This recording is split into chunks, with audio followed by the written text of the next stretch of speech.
안녕하세요. 저는 32살 여자예요. 91년생이고 코로나로 결혼이 1년 정도 미뤄진 끝에야 얼마 전에 시가 치르게 된 새 신부이기도 했습니다. 제가 정말 어릴 적부터 꿈꿔오던 결혼식이었고요. 결혼하면 어떤 결혼식을 어디서 어떤 모양새로 하고 싶은지까지 상상을 해보면서 꿈에 그리던 날이었는데요. 그런 중대한 날이 똥물을 제대로 끼얹게 되며 인생 최악의 순간으로 변해버린 제 사연을 들려드리겠습니다. 놀라지 말고 들어주세요. 편의상 좋아 결혼식을 올린 남자를 남편이라고 칭하겠습니다. 실제로도 얼마 전까지는 제가 제 입으로 남편이라 부르는 사람이었거든요. 둘 다 조그만한 중소기업을 다니고 있는 보통내기 직장인들이고요. 남편의 경우 대기업이랑 공기업 취업에만 매진을 하다가 3년 전에 다 포기를 하고 중소기업으로 취업해 들어온 케이스였습니다. 한마디로 모아놓은 돈이라는 것이 제대로 있을 리가 만무한 사람이었죠. 데이트 때까지만 해도 먼저 취업을 한 제가 데이트 비용을 계산하곤 했었어요. 그마저도 돈이 아깝다는 생각이 들기는커녕 남편이 취업 준비를 하느라 많이 힘들겠거니 라는 걱정 때문에 선뜻 돈을 지불하고는 했었습니다. 그 정도로 진심을 다해 남편을 응원했고 사랑했어요. 그러다 보니 자연스레 결혼 얘기도 오고 갔고 작년에 결혼을 치르려다가 코로나로 1년을 다시 미루고서는 최근에야 결혼식을 치를 수 있었죠. 결혼 준비를 하면서 크게 문제될 건 없었습니다. 양가 상견례를 했을 때에도 양가 부모님만 모시고서 나름 격조 있고 무난했던 상견례를 잘 끝마쳤고요. 부모님께서도 서로의 자식들을 꽤 마음에 들어 하셨답니다. 저희 엄마도 남편이 착해 보인다며 좋아라 하셨고 어머님은 제가 참한 인상이라며 좋아라 하셨어요. 좋은 분위기에서 결혼 허락까지 받고 나서야 결혼 준비가 조금은 더 빨라졌고요. 저랑 남편은 어떻게 하면 부모님께 도움을 받지 않고 우리 능력으로 결혼을 치를 수 있을지에 대해서 머리를 쥐어 싸맸죠.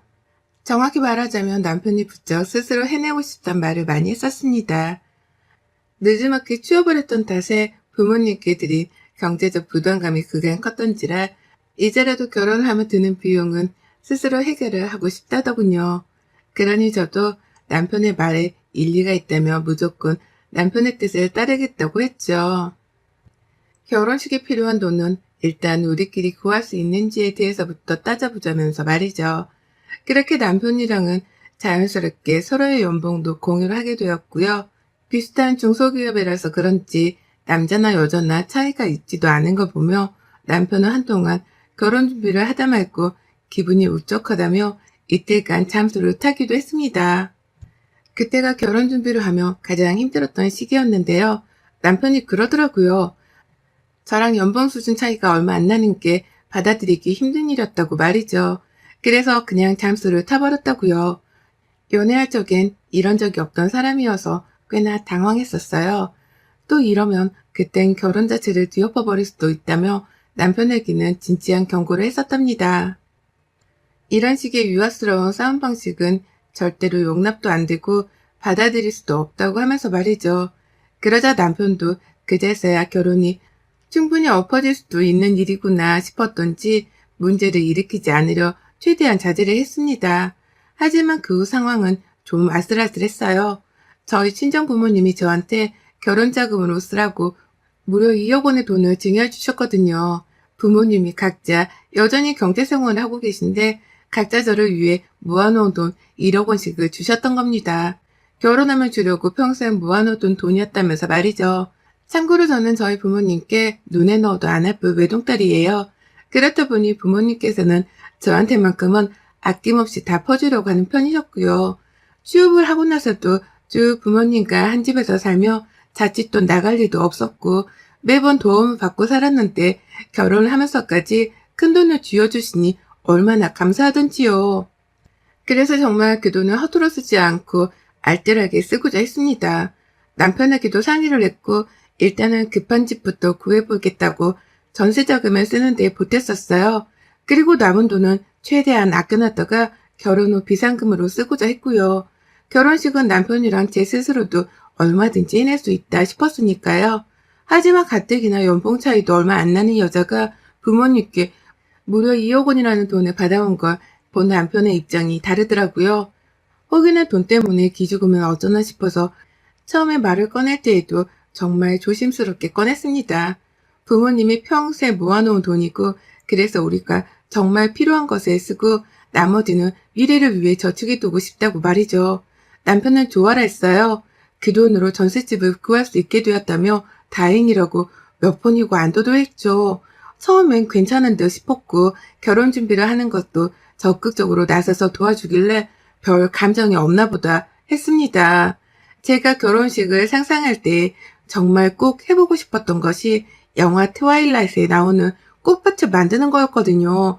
정말 수두룩한 꽃들이 식장에 한가득 피어나 있는 그런 장면을 말이죠.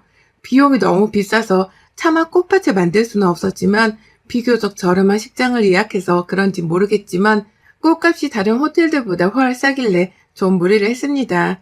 한 번뿐인 결혼식장인데 돈 몇 푼 때문에 평생 아쉬워만 하면 후회를 할 것 같아서 큰 맘을 먹고 돈 몇백을 더 쏟아 부었어요. 부모님이 저 쓰라고 주신 돈도 있었고 옆에 있던 남편도 적극적으로 하고 싶은 대로 해. 네 결혼식이니까. 라며 저를 치켜 세워준 바람에 저도 더 오래 고민하지 않고 식장을 꾸며 나갔어요. 그리고 고마웠죠. 금전적 도움을 주신 부모님께도 감사했지만 전처럼 돈 몇 푼으로 자존심 상해하며 잠수를 타지 않고 제 옆에 끝까지 있어주는 남편이 고마웠습니다. 스스로의 성격을 고쳐먹으려 하는 게 눈에 보였기 때문에 남편한테는 해달라는 대로 다 해줄 참이었어요. 그래봤자 입고 싶다는 양보 그리고 헤어스타일이 다이긴 했지만 가장 좋은 걸로다가 남편에게 해주고자 했습니다. 실제로 제가 다 예약해서 금액까지 지불을 했고요. 그러다 한 번은 식장 꽃 인테리어를 살펴본다고 일식 플래너님을 만나러 갔을 때 남편이 그런 얘기를 한 번은 한 적이 있었어요. 우리 동생도 꽃을 엄청 좋아하는데 라고 말이죠. 남편한테 여동생이 하나 있었고 저보다는 딱 한 살이 어린 신우이였는데요. 아무래도 비슷한 또래여서 그런지 좋아하는 꽃 취향까지 비슷하더라고요. 여동생이 좋아하는 꽃 취향까지 파악을 하고 있는 남편의 섬세함도 대단해 보였고요. 와, 걔 아주 환장하겠다. 라고 하면서 자꾸 제 결혼식인데 자기 여동생이 좋아 죽으려 하겠다며 사진을 볼 때마다 한박 웃음을 지었습니다. 그러다 급기야 꽃 종류 하나를 추가하더라고요. 신우이가 가장 좋아한다는 튤립이랑 카라꽃을 남편 하객들 쪽으로 더 심어주면 안 되냐면서 직접 플래너님께 요구까지 하더라니까요. 또 싱글벙글 웃으면서 말이죠. 그리고 괜히 속으로 찝찝한 생각이 들었습니다. 저희 신우이 직업이 플로리스트였거든요. 연애할 적부터 돈 안 되는 직업이라 부모님 걱정이 이만저만이 아니야. 라면서 남편이 신우이 걱정을 한 적이 몇 번 있어서 제가 기억을 제대로 하고 있었습니다. 상견례 때도 나오질 않아서 대화를 오래 나눠볼 기회가 잘 없었지만 신우와 짧은 인사말을 나눴었고요. 그 밖엔 따로 연락을 잘 안 해서 친하지 못했네요. 아무튼 그런 신우가 플로리스트라는 이유만으로 남편이 신부인지가 아니라 여동생 기분을 더 신경 쓰며 꽃 위치를 재배치한다는 게 거슬렸네요. 처음엔 내가 결혼을 앞두고 너무 민감해져서 이러는 건가 싶기도 했는데요. 아무리 생각해도 이건 민감하고 말고의 문제가 아니었어요. 어느 누구라도 신랑 신부인 나보다 신우이를 더 챙기며 결혼 준비를 하는 꼴을 본다면 눈이 뒤집을 거라 생각했습니다. 무엇보다 꽃을 더 추구하며 들인 돈이 다 저희 부모님 돈에서 나온 돈이었는지라 저는 오로지 저를 위해서만 쓰고 싶었어요. 내 부모님이 그 돈을 버는 데에 보태준 사람이 아니라면 한 푼도 꿈으로 쓰고 싶은 마음이 없었습니다. 그런데 남편이 하나 둘 턱하고 더 추가해주세요 라고 말을 할 때마다 슬슬 저도 짜증이 일어났죠. 다만 결혼식이 너무 코앞이었는지라 스스로 이성적으로 화를 자제하려고 노력했고요. 안 그럼 대판 싸우고 성난 표정으로 버진로드를 걸어야 했을 테니까요. 그렇게 저희는 비교적 제가 일방적으로 화를 참아가면서 결혼 준비를 무사히 끝마쳤고요. 벌써 저번 달이 되어버린 5월 말에 식을 치렀습니다. 결혼식장은 분주했어요. 거리두기가 해제되고 난 후여서 그런지 우려와는 달리 더 많은 분들이 식장을 찾아주셨고요. 그게 너무 감사해서 저는 저대로 남편은 남편대로 손님 맞이를 하느라 정말 바빴어요. 제가 형제자매가 없다 보니 제 친구들이 대신 나서줘서는 저희 부모님 곁에서 같이 손님 맞고 결혼 준비하는 걸 도와줬고요. 그런데 시누이가 안 보이더라고요. 가족이 결혼을 하는데 시누이는 어째 끝까지 시부모님 옆에 서 있지도 않았고 제가 결혼식장을 들어가기 전까지도 제 앞에 모습을 드러내지 않았습니다. 잘 살라고 미리 덕담을 해줄 수도 있는 거고 사진이라도 찍자며 대기실로 찾아와 줄 수도 있었을 텐데 온데간데 없더라고요. 남편이 하도 시누이가 꽃을 좋아한다며 싱글벙글 꽃을 더 추가했던 게 마음에 남아있었던 저는 시누이가 결혼식에 오지 않는 건가 싶은 생각에 괜히 신경이 쓰였습니다. 그러다 에라 모르겠다며 시누이 신경을 꺼버렸고 결혼식장에 들어가고 식도 무사히 다 마쳤어요. 정말 두 번 하기 싫은 힘들었다는 생각이 들었을 정도로 결혼식은 제 진을 다 빼놓았고요. 녹초가 된 채로 끝까지 결혼식장 자리를 지키고 있었습니다. 그러다 가족들끼리 사진을 찍을 때 시누이를 처음 봤고 얼떨떨한 채로 인사를 나누고는 이내 친구들과 사진을 찍는다고 제 자리를 지키고 있었죠. 그런데 이상하더라고요. 내 친구들은 모두 사진을 찍는다며 함께 식장 앞에 나와 있는 중이었는데 앞에서 누군가들이 내 식장 안에 꽃들을 뽑아가기 시작한 겁니다. 그것도 누군지 모르겠는 처음 보는 얼굴의 여자들이 우르르 말이죠. 가장 먼저 이상한 낌새를 느낀 건 저의 친구들이었습니다.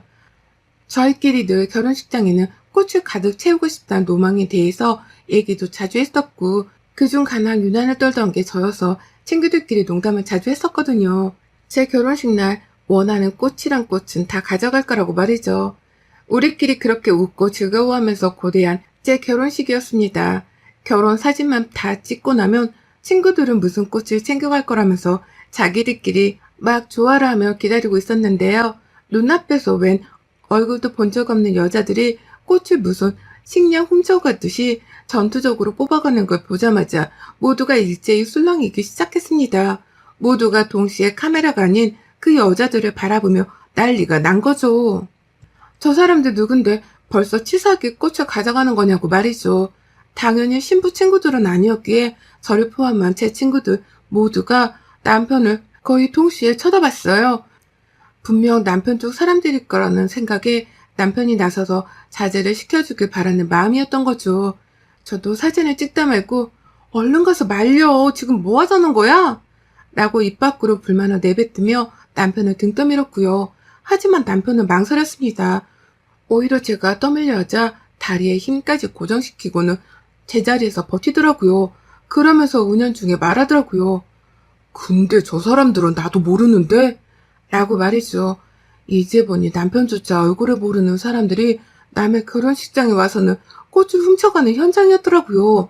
그 사실을 파악하자마자 친구들을 포함한 저까지 우르르 나서서 그 여자들을 말리겠다고 발벗고 나서려는 그때 제 눈을 의심했습니다. 좋다고 꽃을 뽑고 있던 여자들 무리 뒤로 큼지막한 대형마트의 플라스틱 가방을 몇 개씩이나 들고 있는 여자를 발견한 거예요. 그 가방에다가 꽃을 더 담으라는 말을 아주 당당하게 하며 여자들한테 가방을 나눠주던 여자는 바로 신우였습니다. 꽃도둑 무리의 대장이라도 되는 건지 아주 당당하고 위험 넘치는 표정으로 걸어 들어와선 꽃을 하나든 뽑아가더라고요. 오죽했으면 옆에서 저희 플래너님이 촬영 다 끝나고 하라 말렸을 정도로 그 여자들은 인정사정 할 것 없이 꽃을 담아가기 시작했어요. 순식간에 제 버진로드를 따라 피어나 있던 꽃들은 사라져갔고 제 식장은 한순간에 허벌판 비슷한 황무지가 되어버렸답니다. 그쯤 되니 남편의 하객들까지도 싸잡아 수군거리기 시작했고 결국 저는 사진 촬영을 중단하고서 여자들한테 걸어갔죠. 친구들도 저를 따라 제 드레스까지 들어줘가며 저를 따라 여자들에게 갔고 그제서야 뒤늦게 남편이 자신들의 하객들한테까지 욕을 먹고는 여동생을 말리겠다며 따라왔습니다. 모든 신랑 신부 친구 하객들이 쳐다보는 그 앞에서 저는 최대한 표정 관리를 하며 신우이한테 물었어요. 아니 지금 이게 무슨 경우예요? 신부 하객들이 다 사진 찍고 있는 사이에 꽃을 먼저 이렇게 가져가려 하는 건 아니죠. 그것도 이렇게 다량으로 가방까지 챙겨서 라고 하면서요. 아까 보니 우리 남편도 이 사람들 얼굴을 모르는 것 같던데 아가씨가 우리 결혼식에 초대했어요? 내 친구도 아니고 남편 친구도 아닌 아가씨 친구들을 왜 초대해요? 이런 말까지 안 하려 했는데 축의금은 내고 이 꽃들 가져가는 거예요. 라는 말을 덧붙이며 아가씨의 친구들로 추정되는 여자들을 한번 쑥 훑어 노려봤습니다. 친구들도 뒤에서 주책이고 예의 없다며 싸잡아 수근거리기 시작했고 급기야 저희 친정 부모님까지 나서서는 남의 결혼식에서 이게 무슨 무리한 경우야? 도대체 식 다 끝나가는 마당에 이게 무슨 난리냐고!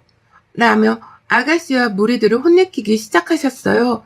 저 대신 총대를 메고는 신부인 저부터 진정을 시키기 위한 부모님의 의도였습니다. 하지만 이 상황에서 신우이는 너무 당당하게 대답하더라고요. 왜요? 결혼식장 꽃은 원래 하객이 가져가는 건데 가방에 챙겨가면 안 된다고 누가 법으로 정해놓기라도 했어요? 라고 말이죠. 와, 제 아무리 꽃은 하객들이 마음껏 가져가도 된다고는 하지만 큰 가방까지 몇 개씩 챙겨와서는 신부 하객들한테 줄 꽃을 남겨놓지도 않고 가져가려 하는 신부는 분명 잘못인 게 맞았습니다. 근데도 신우는 너무 뻔뻔한 걸로도 모자라 뒤에서 남편은 그저 신우 눈치를 보며 제대로 말릴 생각도 못하더라고요. 그쯤 되니 저도 떠올랐죠. 식장 꾸밀 때부터 신우이 얘기를 하며 내 동생이 꽃 좋아하는데 라고 싱글벙글해 했던 남편 말이죠. 그러니 저는 불똥을 남편에게 튀어버렸어요. 너는 뭐하고 있니? 네 여동생이 내 결혼식 마무리를 이따위로 망치고 있는데 뒤에서 바보처럼 뭐하고 서 있냐고. 와서 네 여동생 친구들을 쫓아내던가 아님 저 꽃을 다 회수해서 내 친구들한테 주던가. 나만 치사한 사람처럼 만들고 서 있으면 좋냐? 라고 말이죠. 순식간에 결혼식장은 부부싸움터로 변했고 양가 부모님까지 나서서는 그제서야 저희 싸움을 말린다고 신우이를 억지로 끌어잡아 당겼어요. 하지만 신우이는 손에서 꽃을 놔줄 생각을 안 했고 그제서야 전 아차 싶었습니다. 집안에 무개념인 사람 하나 있는 것만으로도 사는 게 힘들 텐데 다른 사람도 아닌 남편에 이어서 여동생이라는 애까지 저 모양이니 그 부모란 사람들은 오죽할까 싶어서 말이죠. 자식은 부모의 얼굴이라고 하는데 딸내미 때 혼을 내기는커녕 이따가 너 다 줄게 라고 하면서 달래며 신우이를 식장 밖으로 데려나가려 하는 시어머니의 말씀에 저는 머리를 한 대 얻어맞은 기분이었고요. 뒤에서 제 친구들은 그 말을 듣고 경악을 하며 왜 저래 저 사람들? 라고 탄식을 내뱉는 그 순간 결국 저는 결혼식이고 뭐고 싹 다 파토를 내기로 마음 먹었습니다. 그리고 전 드레스고 뭐고 제 발을 밟히면 밟히는 대로 드레스를 밟아가며 신우한테 달려갔어요. 가는 길에 신우 친구들로 추정되는 여자들한테 발악을 하며 손을 흔들어 제꼈죠. 그거 다 안 내려놔? 이 거지 같은 것들아? 남의 결혼식장에 초대도 안 받은 것들이 꽃을 가져가고 지랄이야? 야, 니들 축의금은 냈어? 네 플로리스트 친구가 집 가게 장사하려고 내 식장 꽃 훔치라고 한 거지? 그게 아니면 니들이 왜 거지 새끼들처럼 남의 결혼식장에 와서 꽃을 가져가? 라고 하면서요. 제 친구들까지 나서서 소리치고 욕을 퍼부으니 신우 친구로 추정되는 사람들도 그제서야 뻘쭘해하면서 손에 든 가방을 놓아두더라고요. 신우가 챙겨온 그 대형 가방 말이죠. 그리고 전 제 친구들에게 야, 이거 다 니들 거야.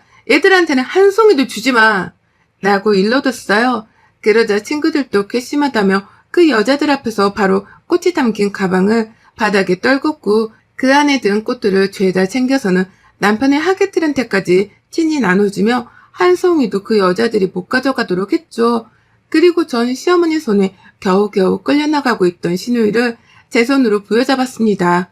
남편의 결혼식을 망칠 생각이냐며 저를 부르며 말렸지만 저는 남편에게 소리쳤어요. 이 결혼은 이미 진작에 망가졌어. 이 여동생 때문에 너 같은 놈이랑 결혼 절대 안 하니까 이 결혼 마무리 지을 생각은 감히 꿈에서도 하지 마. 라고 말이죠. 그리고는 참으려 했는데 결국 내 결혼을 파토시킨 이 신우이란 여자를 그냥 보내줄 수가 없었습니다. 결국 저는 드레스를 입은 곱디고 온 상태로 신우이가 끝까지 쥐어들고 있던 꽃 몇 송이를 빼앗아 들었어요. 그리고는 놀란 신우이의 얼굴에다가 그 꽃들로 뺨따구를 갈겨버렸죠. 한 대로 끝내지 않았습니다. 홧김에 옆에 있는 꽃들을 더 집어다 신우의 멱살을 쥐어잡자마자 얼굴을 고정시킨 채로 뺨따구로 몇 대 더 갈겼어요. 이게 결혼식장에 와서 인사도 안 하더니 지 친구들을 시켜서 꽃이나 가져갈 생각이나 해? 야, 내 돈 주고 산 꽃들로 네 가게에서 장사할 생각인 거지? 그런 거지? 라고 외치면서 말이죠. 그러자 정말 황당한 답변을 예상치도 못한 사람들에게 전해들었습니다. 신우이와 함께 꽃을 훔쳐가고 있던 사람들이 말하더라고요. 저희 친구 아니에요. 라고 말이죠. 자꾸 친구들이라고 싸잡아 욕을 먹는 게 억울했던지 그 여자들은 뒤늦게야 자기소개를 하더라고요. 신우이 가게 근방에서 같이 일을 하고 있는 플로리스트들이라고 말이죠. 아이고, 글쎄 신우이가 제 결혼식장 꽃을 털겠다고 같은 지역구의 플로리스트들을 우르르 데려와서는 꽃을 털어가게 했더라고요. 가게 장사가 어려우니 같이 돕고 살자면서 지역 연락을 돌렸다는 겁니다. 꽃을 대량으로 가져갈 수 있는 결혼식이 있으니까 다들 참석하라고 말이죠. 자기 오빠의 청첩장까지 직접 건네주면서까지 하객으로 참석을 시켰다 했고요. 그 말에 싸움을 말리려던 저희 부모님도 멈추시더라고요. 이런 신우이라면 분명 시댁 식구들 전체도 문제가 있는 것들이 분명할 거라 생각을 하신 건지 말을 잊지 못하신 채 머리를 싸매셨고요. 결국 아버지가 나서서 이 결혼은 네 맘대로 해. 없던 걸로 해도 좋아. 나는 참 결혼식장 꽃 털려고 하객까지 둔갑시켜 초대했단 네 신우이는 내가 살다 처음 본다. 대단한 집구석이구만. 라고 말씀하시며 대표로 결혼을 파토내라 통보하셨어요. 저는 그 말에 이미 아까 전에 파혼했어요. 라는 말을 남기곤 저한테 꽃으로 싸다구를 맞은 신우한테 직접 손찌검까지 날려버렸습니다. 그리고 신우이를 보며 남편하고의 결혼은 쪽났다고 선전포고를 했네요. 남편은 그 얘기를 자기 여동생이랑 하는 거냐며 무슨 이런 일로 파혼을 하냐며 식을 마저 끝내자니 뭐니 아주 유난을 떨며 저를 붙잡으려 했어요. 하지만 저희 엄마는 이미 하객들을 식장 밖으로 내보내는 와중에 제 친구들에게 이 꽃들 얼른 다 가져가 라고 하면서 격려를 하시는 중이었고요. 아빠는 파혼하라며 고개를 절레절레 흔들면서 남편을 보지도 않으셨어요. 그제서야 시부모도 상황 파악이 된 건지 신우이에 대한 변명을 하려고 하셨지만 저는 변명을 듣고 싶지도 않았습니다. 식장을 나오기 전에 제 머리에 꽂혀있던 면사포를 남편한테 집어던진 걸로도 모자라 남편의 친구들과 직장 동료들이 보는 앞에서 소리쳤어요. 네가 결혼 전부터 네 여동생이 꽃 좋아한다고 할 때부터 알아봤어야 했어. 우리 부모님이 보태주신 결혼자금으로 네 여동생이 좋아하는 꽃들을 마구 추가했을 때부터 알아봤어야 했다고. 그지 같은 놈. 어디 너 같은 놈이랑 결혼하는 여자가 또 있으면 내가 내 인생을 걸고라도 말릴 거야. 염치 없는 자식. 라고 말이죠. 그리고 그 엄청난 쪽을 당한 남편을 내버려 둔 채 저희 아빠 손을 잡고 식장을 빠져나왔습니다. 친구들한테는 한 송이도 남기지 말고 이 꽃들을 다 가져가려고 신신당부하면서 말이죠. 그렇게 전 신부가 될 뻔했다가 다시금 제자리로 돌아왔어요. 남편이라고 평생 부를 뻔했다가 이제는 전남친 아니 호구자식이라며 그놈을 부르고 있고요. 시댁 식구라고 칭하던 사람들은 모두 다 평생 모른 척하며 살고 싶은 남이 되었답니다. 결혼식을 파토내며 저는 하객들에게 하나하나 죄송하다는 인사를 전했고요. 그와 동시에 모두에게서부터 잘 결정했다는 칭찬과 격려도 아낌없이 들었어요. 그 덕에 지금 전 죄송하고 수치스러운 마음보다도 인생을 조질 뻔하다가 구세일생으로 살았다는 생각에 안도감을 더 느끼는 중이네요. 신혼집으로 수려한 신혼집은 제가 들어가 혼자 자취생활하며 사는 집으로 꾸몄습니다. 바로 전세자금을 뺄 수가 없어서 방황하다가 결국 제가 인생 처음으로 자취생활이란 걸 해보게 되었어요. 나름 혼자서 집도 꾸미고 독립생활을 하니 좋은 점도 너무 많더라고요. 전 남친놈 생각이 나지 않도록 그놈이 들고 온 가전제품은 이미 싹 다 집으로 반품시켜버렸고요. 저는 이 집에서 매일같이 친구들 초대하고 집들이 기념 파티를 하며 더 즐거운 한 해를 보내고 있습니다. 결혼식장까지 들어갔던 것이 너무 아깝긴 하지만 인생 경험을 했다고 치려고요. 플로리스트들을 우르르 데려와 공짜 꽃을 가져가게 하려 신우이의 어처구니 없는 그 그지 같은 짓거리를 어떻게든 잊어보려 하면서 전 결심했어요. 이젠 정말 결혼을 다시 하게 된다면 남자의 가족들까지 한 사람 한 사람 제대로 따질 거라는 걸 말이죠. 완벽한 사람들은 없겠지만 그렇다고 우리 신우처럼 무개념 있기만 한 사람들만 있는 건 또 아니니까요. 미리 사전 점검을 제대로 해서 또다시 결혼식이 파토날 일이 없도록 제대로 준비해서 식을 치를 겁니다. 제가 이번 일로 뼈저리게 배운 인생 경험이었으니 부디 결혼을 앞두신 새 신부님들도 꼭 새겨들어 주시기 부탁드려요. 안 그럼 저처럼 식 올리는 도중에 파혼하실지도 모릅니다. 여러분의 생각은 댓글로 남겨주세요. 오늘도 시청해주셔서 정말 감사합니다.